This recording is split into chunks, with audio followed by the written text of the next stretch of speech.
Hello everyone, मैं हूँ Snigdha. Welcome to my channel. गर्मियों के आते ही जब शुरुआत में कच्चे कच्चे आम की कैरियाँ जब मिलती हैं तो हमारे घर में आम का कुच्चा ज़रूर बनाया जाता था। आम का ये कुच्चा बहुत ही इंस्टेंट वे में बना करके आप तुरंत ही इसे खा भी सकते हो। तो इसे बनाना इजी था तो इसलिए मैंने बना लिया। और वैसे भी दुबई में मुझे घर का अचार तो नहीं मिलने वाला था, तो इस बार मैंने सोचा कि खुद से ही बना लिया जाए और ये बहुत ही अच्छा बना था। इसके लिए सबसे पहले कच्ची कैरियों को अच्छे से वॉश कर लेंगे और उसके बाद इसके छिलके को हटा देंगे। आप चाहो तो छिलके को नहीं भी हटा सकते हो, क्योंकि बहुत सारे लोग छिलके के साथ भी इसे बना लेते हैं।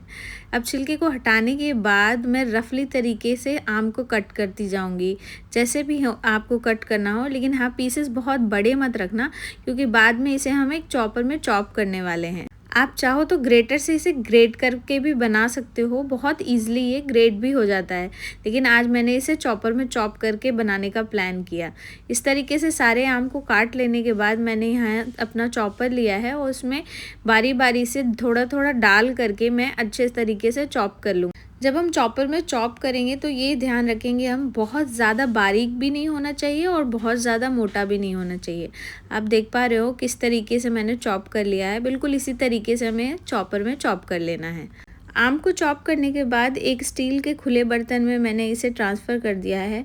जब हम ये अचार बनाएंगे तो ये ध्यान रखना ज़रूरी है कि तांबे या पीतल के बर्तन में हम ना बनाएं। आप स्टील में बना सकते हो या शीशे के बर्तन में इसे बना सकते हो। आम जब अच्छे से चॉप हो जाए सारे के सारे, तब यहाँ मोटी वाली हरी मिर्च मैंने ली है। ये थोड़ी सी मोटी वाली है लेकिन तीखी है। आप रेगुलर वाली हरी मिर्च से भी इसे बना सकते हो। मिर्चों को अच्छे से पानी से वॉश करने के बाद मैंने अच्छे से सुखा लिया था और एक टॉवल पे इसे अच्छे से रख करके पोंछ भी लिया है। फिर इसकी डंडियों को हटाने के बाद सेम चॉपर में दो दो टुकड़े करते हुए इस तरीके से हम डालते जाएंगे और फिर हम इसे भी अच्छे से चॉप कर लेंगे। ये देखिए हमारी मिर्च भी अच्छे से चॉप हो गई है। अब सेम बर्तन में जिसमें हमने आम रखा था उसमें हम मिर्चों को भी चॉप कर करके बारी बारी से डालते जाएंगे। अब अचार बनाने के लिए एक मसाला बना लेते हैं। इसके लिए पैन को गरम करने को रख दिया था मैंने। यहाँ 1 टेबल स्पून मैंने खड़ा जीरा और 1 टेबल स्पून के करीब मेथी ली है। साथ में मैंने सौंफ लिया है। सौंफ मैंने 3 टेबल स्पून के करीब लिया है और साथ में इसमें काली वाली सरसों भी डाली है, वो मैंने 2 टेबल स्पून के करीब यहाँ पे डाल दिया है। आपके पास काली सरसों ना हो तो आप पीली सरसों का भी इस्तेमाल यहाँ पे कर सकते हैं। इन्हें अच्छे से रोस्ट कर लेना है। फ्लेम को बिल्कुल मीडियम रखेंगे और जब तक कि अच्छी से खुशबू ना आ जाए तब तक हमें रोस्ट कर लेना है। रोस्ट कर लेने के बाद एक मिक्सी के जार में इसे ट्रांसफ़र कर देंगे और ठंडा होने के लिए हम थोड़ी देर को छोड़ देंगे। जब तक मसाले ठंडे हो रहे हैं, यहाँ हम सरसों के तेल को काढ़ लेते हैं। काढ़ लेना मतलब कि इसे अच्छे से गरम करना है हमें, धुआंधार तरीके से गरम करेंगे। उसके बाद इसे बाद में थोड़ा सा ठंडा होने के बाद अचार में मिला लेना है। तो आप ध्यान रखें कि ये गरम बहुत अच्छे से होना चाहिए। अब मसाला ठंडा हो गया था, इसे मैं मिक्सी में पीस लूँगी। और बहुत बारीक तरीके से हमें नहीं पीसना है, थोड़ा सा दरदरा ही होना चाहिए मसाला। आप देख पा रहे होंगे यहाँ पे मसाले को मैंने थोड़ा दरदरा ही रखा है। अब जो आम और मिर्ची है उसमें कुछ मसाले और डालने हैं हमें, जैसे कि 1 टेबल स्पून हल्दी पाउडर, 2 टेबल स्पून के करीब मैंने नमक भी इसमें ऐड कर दिया है। नमक आप टेस्ट करने के बाद थोड़ा कम ज़्यादा भी कर सकते हो। अब यहाँ जो मसाला हमने बनाया था वो मैंने 4 टेबल स्पून के करीब डाला है।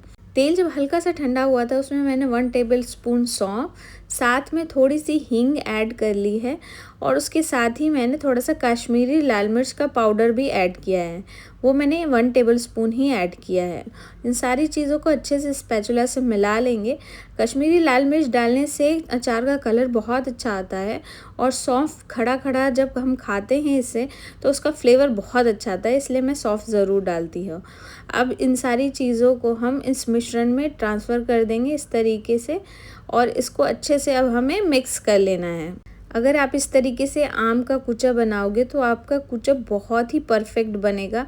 बस मसाले जैसे मैंने डाले हैं उसी अंदाज में आप मसाले डालना, उससे आपको परफेक्ट का आम का कुचा बन करके तैयार होगा। बस आप नमक जो है बाद में टेस्ट करके कम या ज़्यादा कर सकते हो और अगर आपको तेल भी कम लगे तो तेल को भी बाद में डाल सकते हो। सेम तरीके से थोड़ा सा गरम करना है और फिर थोड़ा सा ठंडा करने के बाद उसे इसमें डाल देंगे।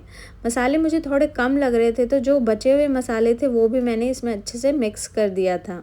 अब ये आम का कूचा बिल्कुल परफेक्टली बन करके तैयार हो गया है। अगर आपके घर में धूप आती हो तो इसे 3-4 दिनों के लिए धूप ज़रूर दिखा दें। इससे ये कूचा जो है लॉन्ग टर्म में भी आप रख कर के खा सकते हो। अगर आपको शॉर्ट टर्म में खाना है तो आप धूप नहीं भी दिखाओगे तो चलेगा, कोई दिक्कत नहीं है। वैसे आपने अगर ये कूचा बना लिया अपने घर में तो ये लॉन्ग टर्म में चलने वाला भी नहीं है। बहुत जल्दी ही ये ख़त्म हो जाता है क्योंकि ये इतना टेस्टी बन कर के तैयार होता है। मेरे घर तो पराठे जब भी बनते हैं उसके साथ सिर्फ ये आम का कूचा ही खाते हैं सारे लोग। और मेरे घर तो 1 मंथ चल जाए वो तो बहुत ही मुश्किल बात है।